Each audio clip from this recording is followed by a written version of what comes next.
What's up, guys? This is Chris from Warrior Soul Fitness. I got a question from a gentleman on Instagram. He is getting crazy pain in his knees after he squats, and it's to the point that he has to ice himself after every leg session, and he stays up all night with the pain. So he asked me whether or not it would be a good idea for him to take a few weeks off. And as a trainer, what I would say is it might not be a good idea to take a few weeks off from squatting in general, because that's not going to fix the base problem. And there's a few different sources where the base problem can come from.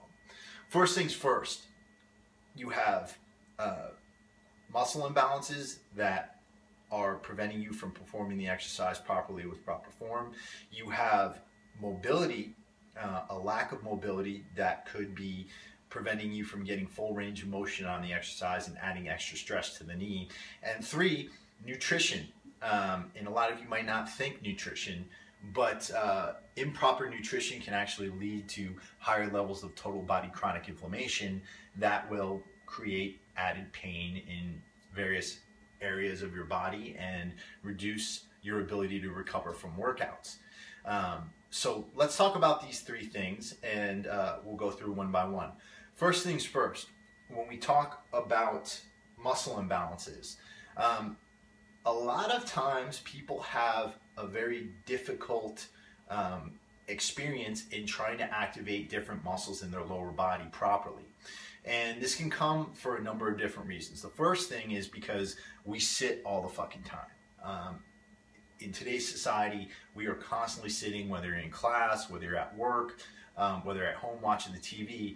So we tend to forget about our glutes, we tend to forget about our hamstrings, and we tend to forget about our muscles in our quadriceps. So a lot of times muscle imbalances can develop from inactivity.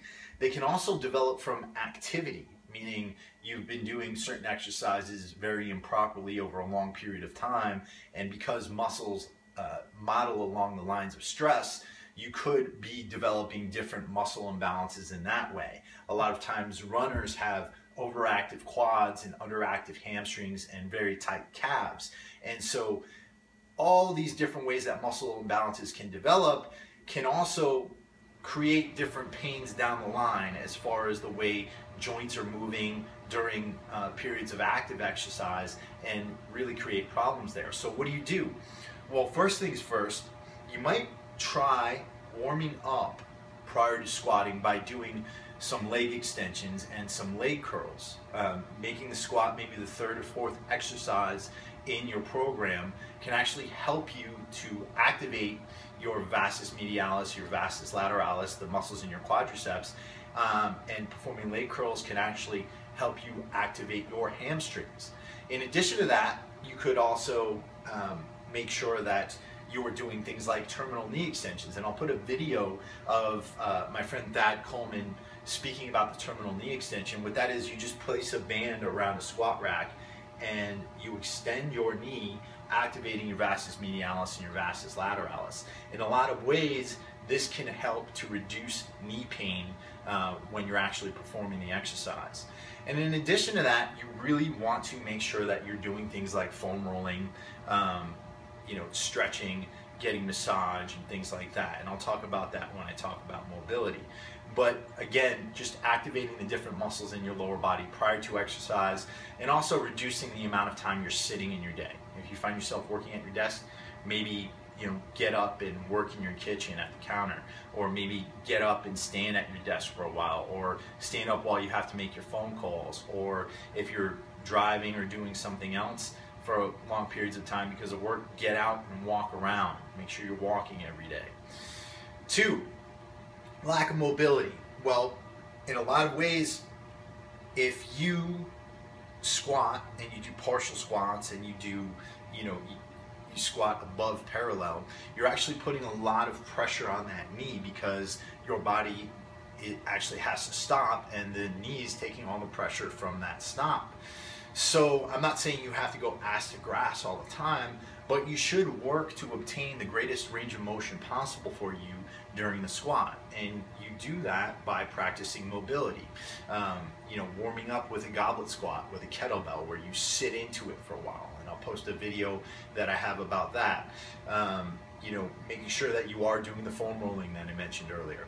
Going to yoga, going to hot yoga, working on all those little muscles that we don't really think about and trying to stretch them out as much as possible can actually help you to become stronger in the squat. And I say this because that is a tool that I used to completely improve my squat and add tons of weight after I was having real issues with my form and real issues with back pain. Making sure that you're stretching every day and stretching after your workouts and putting work into your body as far as mobility is concerned. And then the last thing is nutrition. Nutrition has a very big role in the amount of pain you're going to experience from weight training. And the reason is because if you are not following a proper nutrition program, or you're following a program that's high in sugar, high in gluten and other sorts of things that can cause inflammation in your body, you are going to experience total body chronic inflammation. And what that means is that your body has a real issue with recovering, because your body is in a constant state of, I don't want to say being on fire because that's not accurate, but the constant state of inflammation where you are not fixing yourself. Your levels of cortisol are higher. Your stress hormones are through the roof, and this is caused by diets that are high in sugar, can be high in gluten if you have a gluten intolerance, or it could also be caused by lactose if you have a lactose intolerance and continue to eat dairy.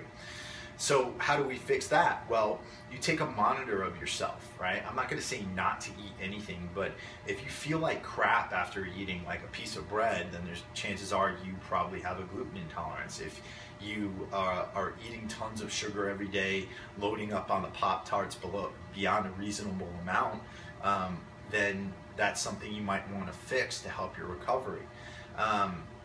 And in addition to that, making sure that you're getting adequate amount of water, getting adequate amount of vegetables in your diet, that you're supplementing with things like vitamin D and fish oil that are going to help reduce your levels of total body chronic inflammation.